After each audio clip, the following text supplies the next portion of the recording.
on a beach under the anvil of the sun. Anvil of the sun? Here in Maputo. And we're about to do a scene in which Solomon is racing back to his village, which he now knows to be under attack at the very beginning of the movie.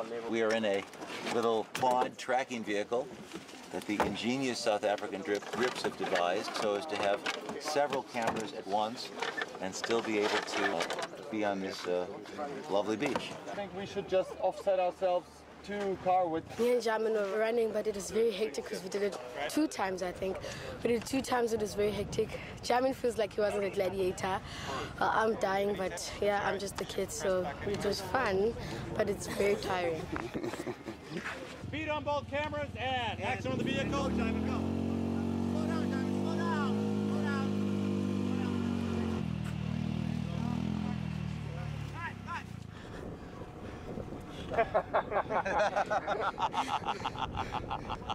Slow saw. All right, that's it. Good. Lunch? Yeah. Thank you.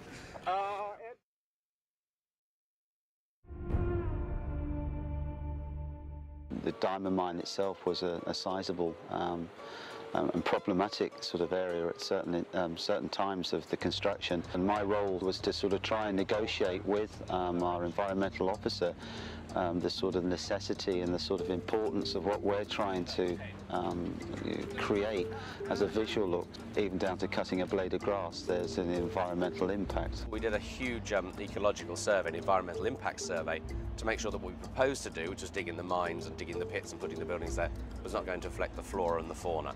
The main activities that required an environmental impact assessment would be the construction of the bridge and the road to gain access to the valley where we've made the mine.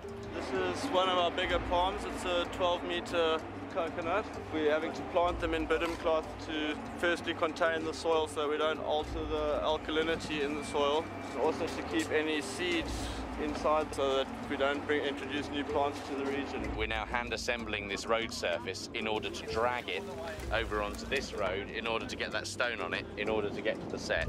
We've now come up with another solution, which is putting a membrane, which is a geotextile, down on the wire mesh. It's attached to a wire mesh, and then putting 4-inch crushed stone on top of that and compacting it. In order for us to get to the main location, we have to get across this river, and the guys are busy building it. They've been busy for a week. At this stage of the race, in 2 days' time, we want to drive across here. And what we're doing is putting some wire structure that gets wired together into a shape, dump it into the water, and then you bring rock down. Believe it or not, when we're finished, we'll have a 50-ton capacity. This is a momentous bridge, like the Burma Road, designed by Kevin Delanoy, General Delanoy. So here we are on the bridge at Fort Edward, leading to our main mine location. We've got a machine stuck at the bottom here. Yesterday in the rain, this bell, which has dumped some of the aggregate for the road, so it's stuck at the bottom of the hill. And we now, because there's only one way in and one way out, can't get all of that kit that we got from Durban yesterday down there to build the road, because we can't get down this one-way track. It's the Achilles heel of the location. We've laid more road in a week with the divine intervention of our heads of production than what the contractors did in a month. Here we are, 6th of February 2006, day 1 of principal photography on Blood Diamond, where we started digging the holes. All the topsoil had to be removed, put one side. We had to put in a road, which was coming down a very steep slope down to the floodplain, having to put down all kinds of reinforcing material, bringing in rock down the slope, getting to a river, having to build a bridge. This is it. We're all here and very, very excited. Not only has grass grown already over it so as to make it invisible to the eye, but also that these other wildlife have come back in greater abundance than they had been there before, to the delight of the rangers and all of the environmentalists. I was back there 2 weeks ago, and there's just no sign of it. It's completely reinstated. All the topsoil has been replaced correctly so that the layers of soil are all done. It's been reseeded, the grass is coming through, its indigenous grasses have been planted. All the indigenous bushes that were moved and put in a nursery are now back in place. We're very pleased with that, very pleased, and proud that we haven't done any damage, you know. Right now we're filming in the fishing village, which is the home of Jaimin's character Solomon, and this fishing village has just been raided by the RUF rebels. It takes a large department of people to put this number of extras on set in a film, and what looks to the audience as normal real life in fact is a whole series of processes. The extras will be coming back daily to recreate the same scene. So we need to make sure that these clothes look old while they're actually not filthy, and they're actually able to be cleaned afterwards so that people are not wearing really dirty clothes. It takes people who are experienced in paint effects, in aging and in organising extras. There is this constant reference around here to the sausage factory, which begins in the wardrobe department with people coming in for their first fittings when it's decided what arrangement of costume they're going to wear. And then that costume moves to its next stage, which is into the aging department. So those costumes will go through those processes, and then it will be sent out to set, and the extra's given a number, and our person has a number, and when that person turns up on the day, they'll hand in that number and they'll receive that costume, and they'll go into a cubicle and they'll get changed, and then they'll head to makeup, and then they'll be wrangled by our department and looked after by a specialist standby on set. Here we are. This is the sausage machine, the sausage factory. The raw ingredients goes in at one end, and out the other end pops out the end product, ready to go, ready to be filmed on.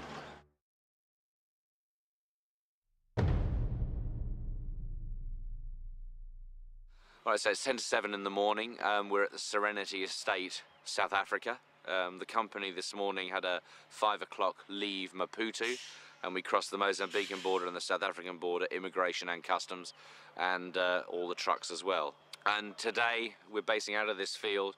We're filming at the top of one of the hills over there with the goats and the Hausa shepherd sequence, where Archer's crossing into the Liberian border. So the strategy is, having moved 250 people across the border, they've had breakfast already. We have a 10:30 lunch over here, and we're flying up blocking, but we can't shoot the scene until the afternoon because it has to be 3/4 backlit.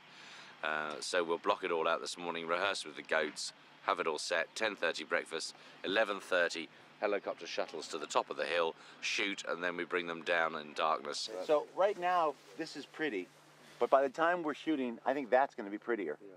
That's going to get smoky, and that's going to be more interesting. But the point is, first shot, Nilo,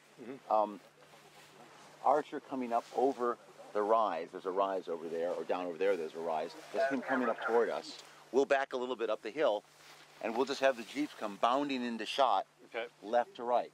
If we're going to lunch at 10:30, we're up here at 12, and that gives us 4 hours to do it, which is not a lot, but if we just literally make it the most simple thing, which is just one setup in this direction, one setup in this direction, and the establishing things of it, we'll do it. 25, take one, Alpha Mark. Mark. Charlie? Mark. Whiskey. So I'll confuse everything.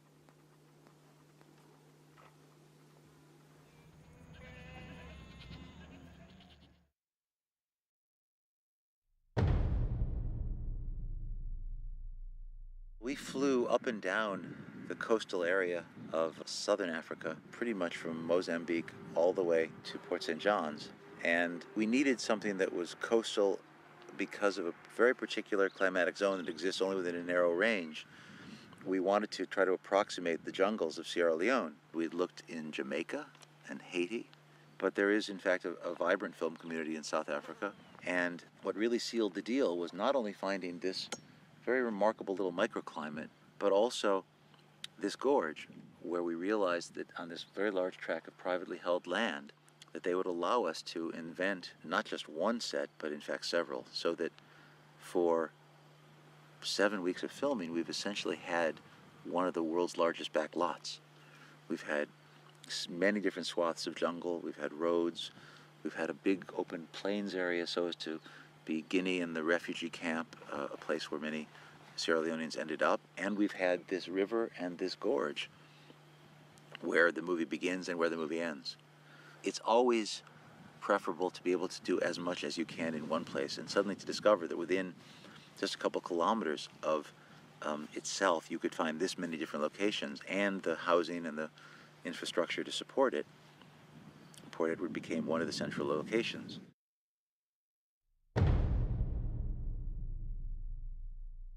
Maputo is one of those great unmanageable cities like Mumbai or like Bangkok or Kinshasa. It's a very sprawling, animated, vivid place in the midst of this very impoverished, struggling country.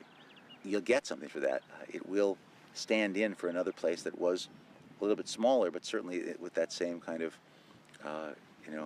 level of animation. We're in Maputo, the 28th of October, and we're beginning to prepare for the Battle of Freetown. The street you see here in front of me and all around, it's a 360 location.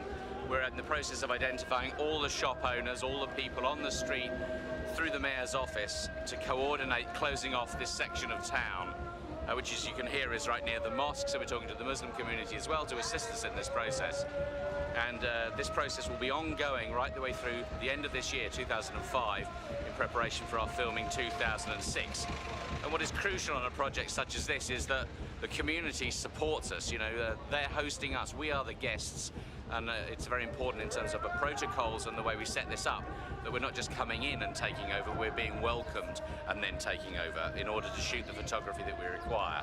When we film on these streets, all of these cars have to be removed. The surface is very good underneath, all the shop owners notified, all the signs, which are in Portuguese, which is the business language here in Mozambique, they have to be covered in order for us to create the illusion that we are in Sierra Leone. That's even before our special effects department come in and put the buildings in to blow up.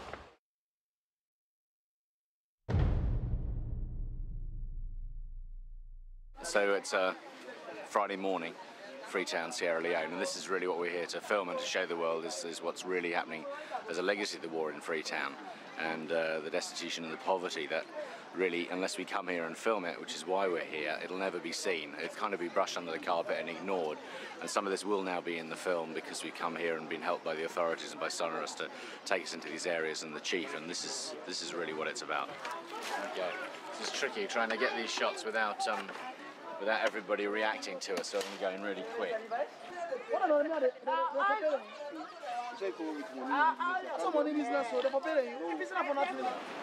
So we're down now at the harbour at Freetown.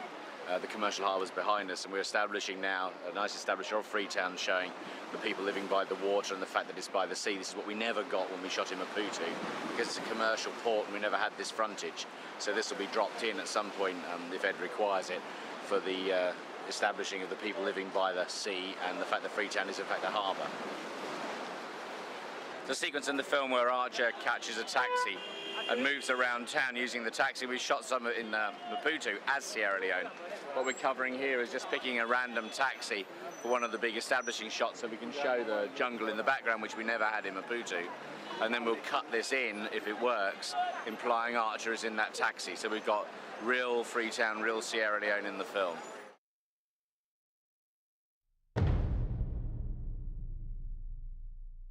We're building the beach bar set right now, which will be shot in about 4 weeks, in about the second week of the shoot. And this is an important set because it's where Archer meets Maddie and I suppose falls in love, etc., etc. And it will be shot in 2 different periods of the shooting schedule, daytime and then nighttime, and then will later be destroyed partly when the RUF attack Freetown. It's quite a large set, and it's been quite complicated because we're building in sand, but it's something we've done before quite a lot, so we've solved that problem. We've got real concrete terrazzo floors going down, and apparently the city would like to keep this set. They like it so much. They want to keep it and turn it into a wedding pavilion, I think, where people take photos of their newly married couples, because normally they walk along that breakwater, and at the end we see weddings often at the weekend. People in white, and women in white wedding dresses getting splashed by the waves. I think this is a better option for them.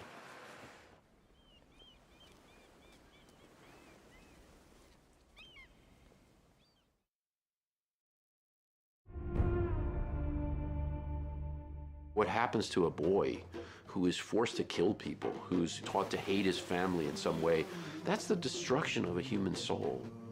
Your parents are weak. They're the farmers. They're the fishermen. They've done nothing but suck the blood from this country.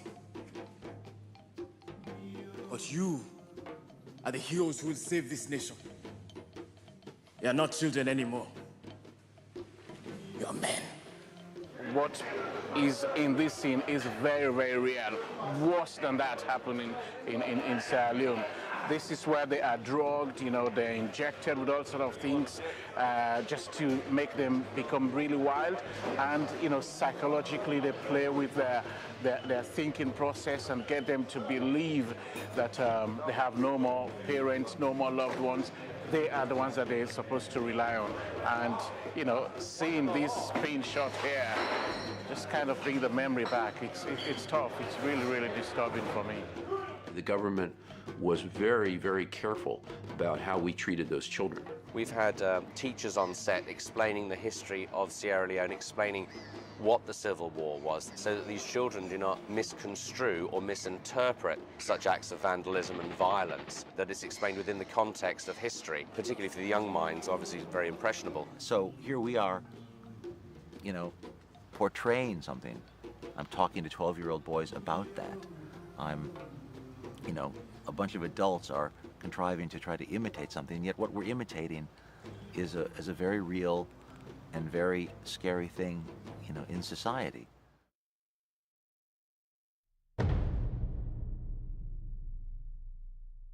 "15 seconds before this in the movie, our heroes have looked over their shoulder, ending their argument, or actually the RUF, Armed Forces, ends their argument, thank you very much. They have run from the hotel across the square. This is the far side of the square, and now we're entering into the streets of Freetown, beginning the whole chase sequence through the streets of Freetown, them dodging, weaving, under fire. I mean, if you think about it, it's 4 street blocks locked off, and it'll happen now for 2 days this weekend, and then for 5 days next week. And so far, I mean, we haven't had an incident. I mean, but the protocol's been going on since September 2005. And we're in April 2006, so it's probably the lengthiest setup of a location. But the number of people involved, you know, blocks of flats, if you pan around up there, there's all the people and the families watching this, and, you know, their access to their front door is controlled. So with that degree of logistics for safety with the explosions we're doing, it's pretty exceptional. So what we're trying to show is just some of the horror that kind of went on in the city when that took place, and Solomon and Archer's journey through that horror. A lot of that horror we're trying to show with the local people by just setting up scenarios where we see the grief, but also trying to get an idea of Archer and Solomon seeing that grief going on and their different reactions to it. Neil, I would like, can I have flame coming out of there? That I would like. That would be fun. Rolling. All cameras rolling. Background, go!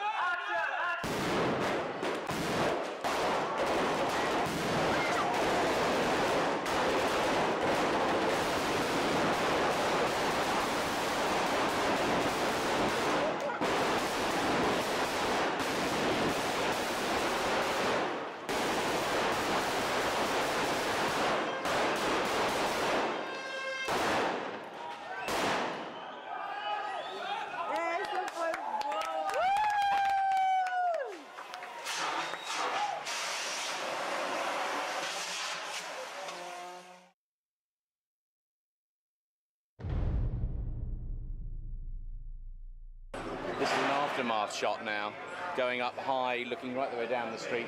Freetown has fallen. The RUF are now coming through, just doing a clean-up kill. So we'll have people shot that are lying in the street, the odd crawlers and the odd stragglers. And this will show that Freetown has fallen. The Ecomog have been defeated. The RUF have basically taken over the town, and they're basically having a party. They're celebrating the takeover. And here we've, you know, a lot of fire effects. We've got cars upside down on fire. We've got fire in the streets. We've got 2 big Dante fire pumps in these 2 buildings here, which, you know, if we wanted to, we could give you like a 25-foot flame, but it's a bit probably big for this area. So it's very controlled, but, you know, when you're down amongst it, we've got a lot of smoke going on. I think they're going to shoot a lot of it in silhouette as well to give you that sort of rave sort of feel. All camera charges set. Ready, and background, cars go, playback.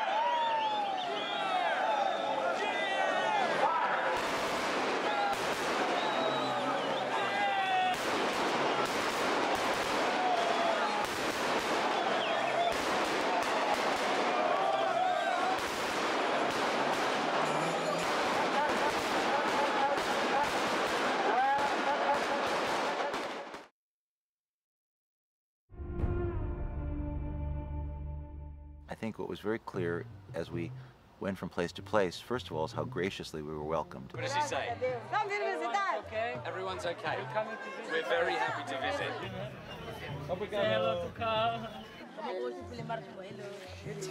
Not just to have us there, but also to work with us as extras or in any number of capacities. And I think we all felt a desire to do something. It's very hard to be here for any length of time, particularly when you come from as privileged a society as we do, and be unmoved. And I began to sense among people some desire to, in a hands-on way, do something. We've done our own charitable drive in order to improve the areas that we have been in, where the crew have been deeply moved by what we've seen. We're putting wells in some of the villages where we worked, building extensions to classrooms, etc. Wherever we went, we began to talk about what will make a difference to this village, to this school. Is it a well? Is it a road? Is it electricity? What is it? Because when you think of the third world countries, to provide that is insignificant, and yet it's life-changing. I went to see some abandoned children that belong to this organization called SOS, and the caretakers of those kids are the ones that touched me, because if anything, they have the heart and they have so much love to spread, such a dedication, such compassion. Throughout Africa and throughout so many places, you can see kids that are deprived from so much, even the minimum. There's the need for so much there. And so, yeah, we did what we could, and I hope we'll continue to do more.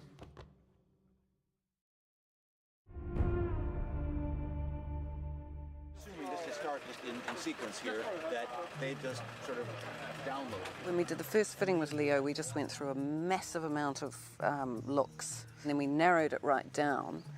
And he just comes down to quite specific things, you know, in fact, more in a way to do with props or coming back and just double checking that when you put it on for the third time, the costume still works. He tests me as a designer 2 or 3 times to see whether I'm still going to hold firm that this is the way we're going to go. And then in a really great way, he just steps over the edge and into the character, and the discussions are over. He never revisits things. I wanted to take out the American and put in the African or Rhodesian character, and keeping that wonderfully sort of sloppy African New World image. This was also a really difficult timeline. The fact that it's set in '99 is very close to where we are. Within 10 years, it can actually just simply look dated, and we can't have that. And just tried to keep it quite unstylized. At the beach bar, I mean, every girl on location, and I'm speaking for a large number of them who've been on location for quite some time now, have usually got some fabulous little top that they're dying to put on just to remind themselves that they're women. And that's what we did there. We made that a really sort of feminine girl having a good time moment. Women journalists who are out there are really interesting, smart, funny, attractive and practical women. They can party with the best of us, but when they're in war situations, they're incredibly practical, and that was the note that we wanted to keep with this character. We wanted Jennifer to feel that she had represented that group of women really well.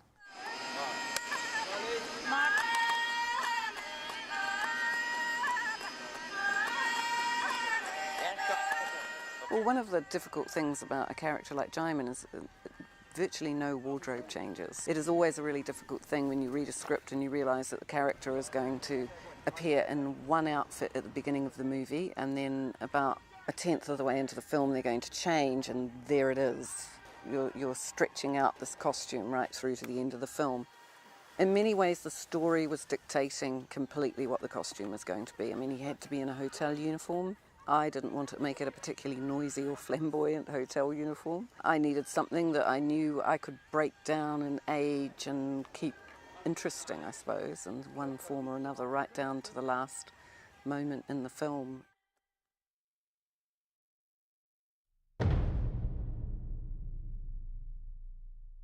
This little episode here is when they get separated from the convoy, which was broken up by the earlier attack you've seen. Now they're driving along the road. They come to a bend in the road where they have to slow down, and it's an RUF ambush. lead jeep hits a mine, it's blown into the air. They're attacked with machine guns. The last jeep is hit with an RPG, a rocket-propelled grenade. That's how you attack a convoy. You hit the first vehicle and the end vehicle, and they can't go anywhere. But our hero will take off through the off the road, through the crops on the side, and begin our wild off-road chase. What's happening right now is we're in the middle of our chase sequence. So we're getting bits and pieces which take days and days to shoot, and we'll cut together into a 20-second, highly packed action sequence involving having escaped the ambush on the road. This gets them started off-road on a trip that ends at the jungle that we shot 10 weeks ago. And it'll all cut together into one very exciting sequence. What's going on in this scene is the vehicle has just crashed. We'll take it back the last 6 feet and crash it again. And instead of the doubles in it, who were in it for the big major crash, we'll have our genuine actors pop out and they will head off into the deep forest. Hold on!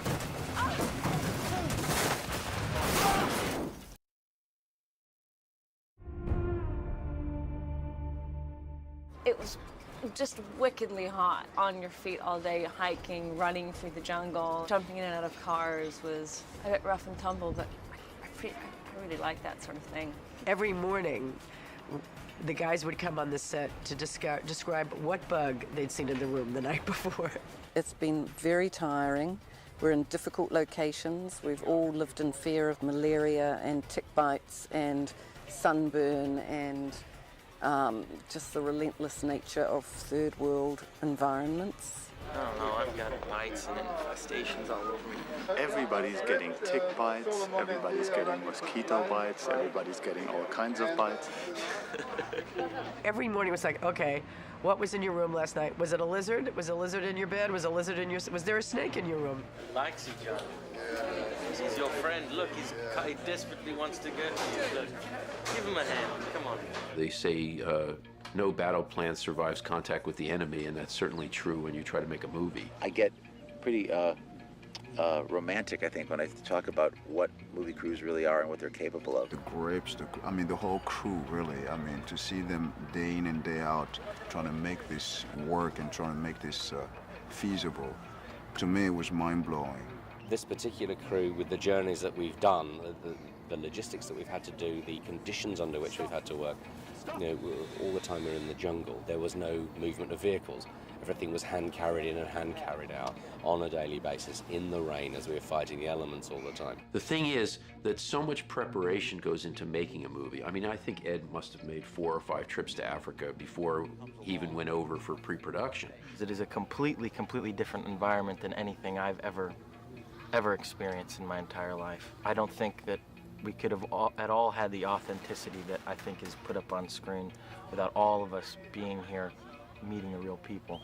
You can't really understand or do a film like this unless you really immerse yourself in the environment. Leo really has been remarkable as a trooper because he hurt his knee early on and he's been getting physical therapy through it, but I know the times that he's been in pain and never once has he said, no, I can't do that. Leo got really, already had bad knees, but he got really banged up. We both were quite physically challenged in this film. The truth is, I think I've beat up Jaimin in some way even worse. He's been run through the mud in 4 or 5 different occasions, not to mention at one point having to pick up Leo and carry him up this steep mountainside take after take. This is the most challenging film I've ever done, really.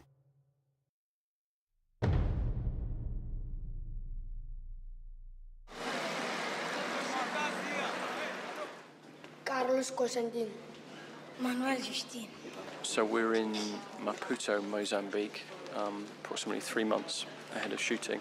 The reason we're here so early is because there is no real resident acting community in Mozambique, so we don't really know what we're going to find. A lot of them don't speak any English. Can you tell them to say that in English?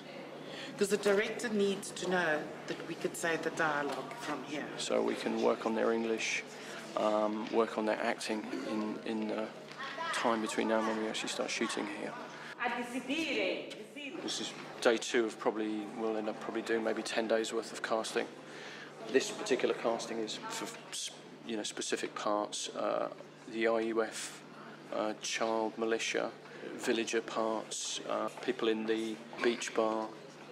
Bit by bit, we'll piece people together to try and give us a spread of, interesting-looking, convincing-looking people that can also perform and do what's needed to camera.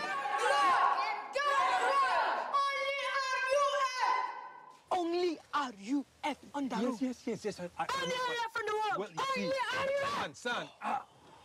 And cut. Perfect. Cut. Very good. Lovely. Okay.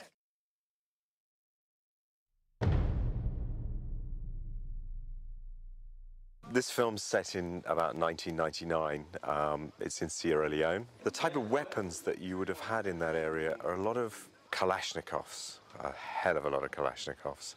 Very efficient weapon, used in a lot of conflicts around the world, but also the main weapon used in the African conflicts in the countries we've covered so far. One of the places we're filming here is Mozambique, and you'll find the AK is on their flag, which shows you how much it's favoured here. This is the American M16 assault rifle, used by the mercenary forces on the film. This is the Browning 50 caliber machine gun, used by the ECOMOG and the mercenary troops. We don't fire live ammunition on film. Everything that you see on this film is blanks.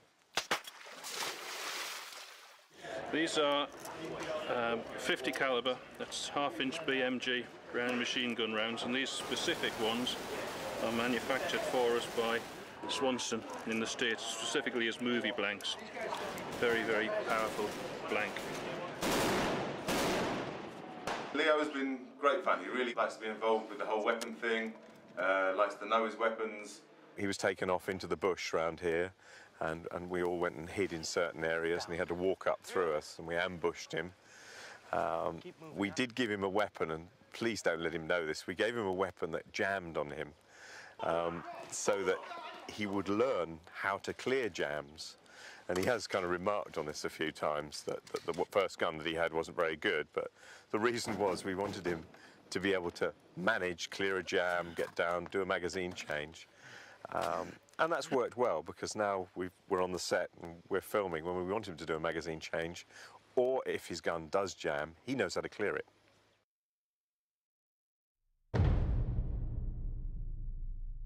I think the thing to do is just frame for the bus. I get pretty romantic, I think, when I talk about what movie crews really are and what they're capable of. Action, action!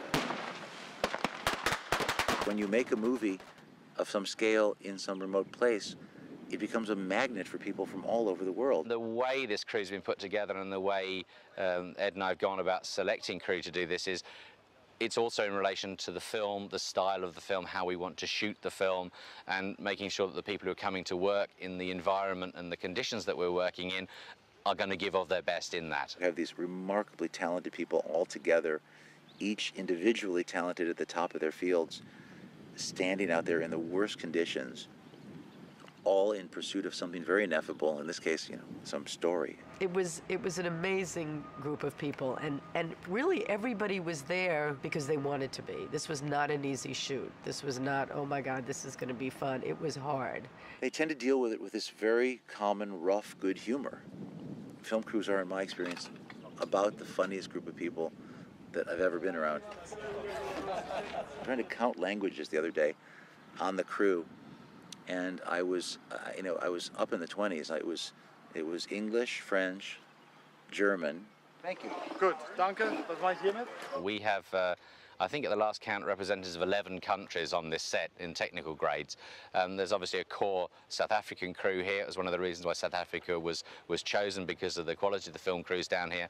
We've got crew coming in from America, we've got crews from the UK, we've got German camera technicians, we've got French designers, we've got Portuguese lighting cameramen, Canadian people who's working in special effects.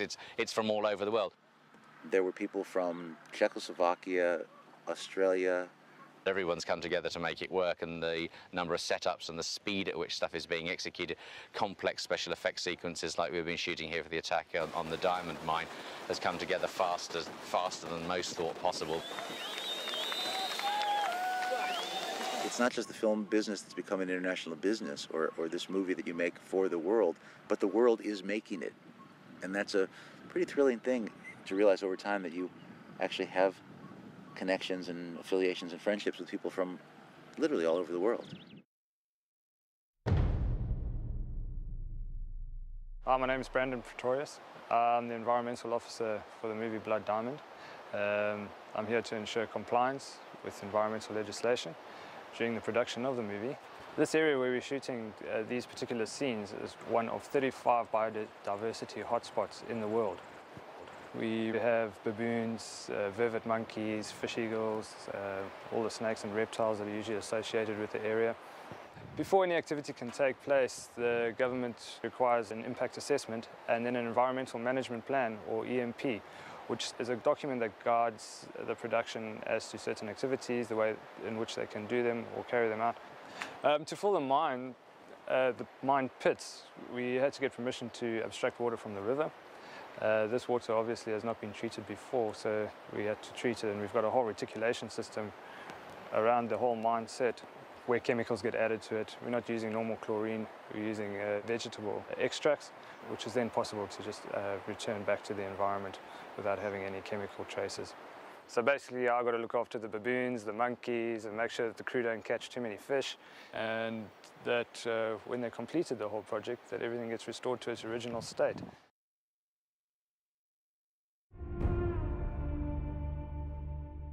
My name's Neil Corbold. I'm the Special Effects Supervisor on Blood Diamond, and we're here in Port Edward, South Africa. And this is our first test day for Edswick.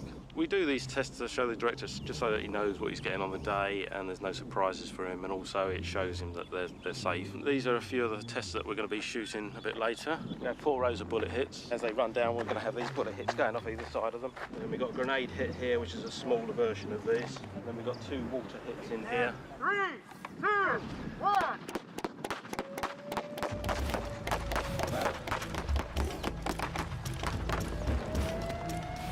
And cut that. Now, what we should also work on, just for futures, is to create a couple of safer mortars that people could, the guys could be within 8 to 10 feet of, as we often do with cannons, which you can fill with peat and all that sand stuff. And everything. Yeah, because I think we want some of that too. Yeah. We're in the diamond mine set in South Africa. It's the 24th of January 2006. And this is the second day of action extras training, the second week of stunt training. It's just a rehearsal of the background action for the first few days of shooting. My name is Gert Uys. I'm the aerial coordinator on Blood Diamond. Sorry? I got it in relation to that. Yeah. We're here with the Westcam camera system that we mount on the helicopter. The main purpose of this system, it's gyro stabilized, is to take the vibration of the helicopter and the movement of the helicopter out of the shot, so we end up with a stable platform that we can shoot aerial images from. These are safety rehearsals. We're checking the relative position of our stunt players and extras to the hit. Here we go. Ready and watching, and helicopters inbound, bang, fuel tank. 3, 4, 5, 6, 7. And our start clock. Set. And action! Well, let's see, a series of 3 explosions, each one starting with a gas bomb, ending with a water bomb with bullet hits.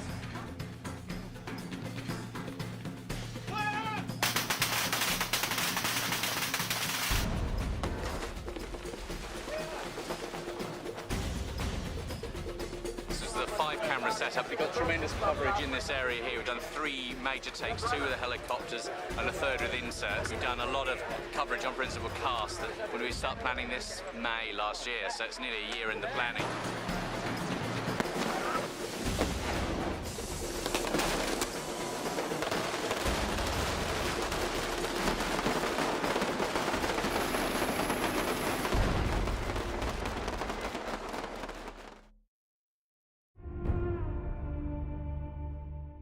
I went to Johannesburg.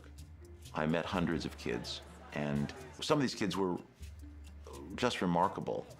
And what never ceases to amaze me is how actors, when they're good, are the same the world over. And it's wonderful to discover that there is a commonality of language, that the things that I do with actors in America are the same things that I do with Kahiso Kuiper's play in Dia.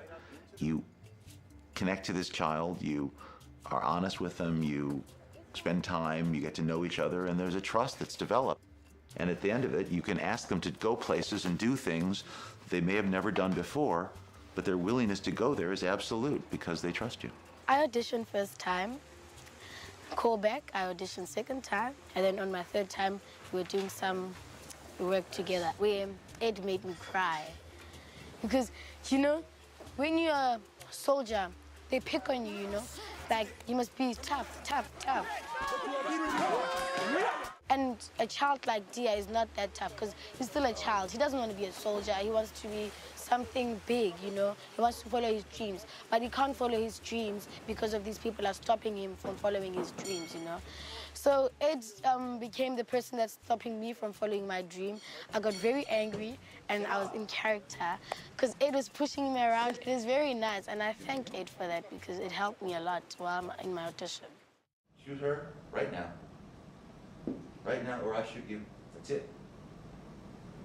Do it. Do it. Do it.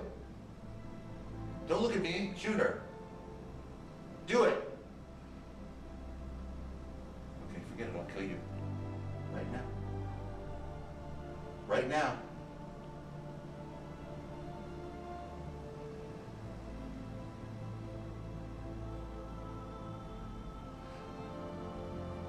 Yes? Do it? Do it?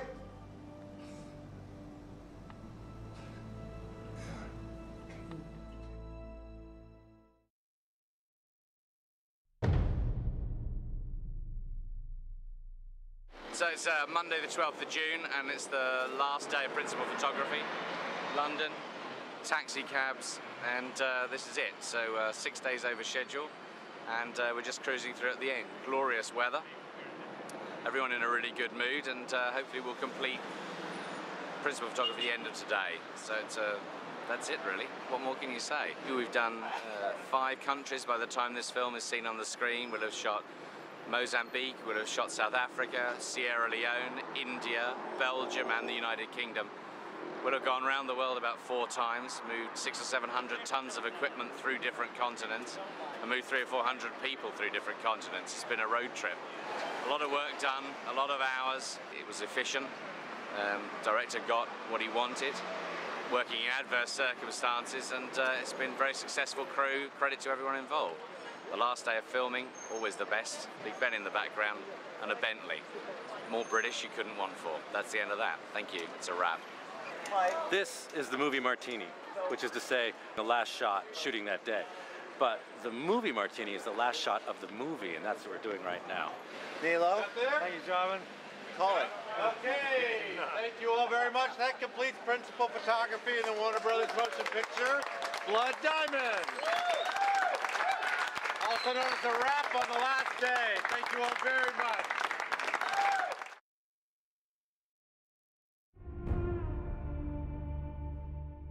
I'm very pleased with this score because one of the hardest things, I think, for me to do in this score was to arrive at a theme, a tune for the movie, because it's such a harsh movie and there's such a lot of violence. It was very difficult to think, well, where are we going to ever be able to put in any thematic material? And in fact, as it has unfolded, there's a lot of thematic material that has to do mostly with the relationship between Djimon Hounsou and Leonardo DiCaprio. And I think their thematic music, I really think, supports that relationship and helps it pay off at the end.